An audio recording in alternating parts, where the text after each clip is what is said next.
நடத்துகிறார்கள். திருக்கோஷ்டியூர் கோவிலில் விளக்கு பிரார்த்தனை என்பது மிகவும் பிரசித்தி பெற்ற ஒன்றாகும். இங்கு பிரார்த்தனை செய்பவர்கள் ஒரு அகல் விளக்கு வாங்கி ஏற்றிவிட்டு அதற்கு பதிலாக அங்கு வேண்டுதல் நிறைவேறியவர்கள் ஏற்றி வைத்துள்ள ஒரு விளக்கில் காசு வைத்து அந்த விளக்கை ஒரு சிறு பெட்டியில் வைத்து வீட்டிற்கு எடுத்துச் சென்று வீட்டில் பூஜை அறையில் வைத்து வழிபடுவார்கள். அப்படி வைக்கப்பட்ட அந்த விளக்கில் பெருமாளும் லட்சுமியும் எழுந்தருளி இருப்பார்கள் என்பது ஐதீகம். அவ்வாறு செய்வதால் அவர்களின் நியாயமான கோரிக்கைகள் நிச்சயமாக நிறைவேறும் என்பது நம்பிக்கையாகும்.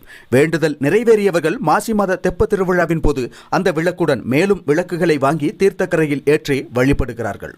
அப்போது மீண்டும் புதிதாக வேண்டுதல் வைத்திருப்பவர்கள் வேண்டுதல் நிறைவேறியவர்கள் ஏற்றிய விளக்குகளை எடுத்துச் செல்வார்கள்.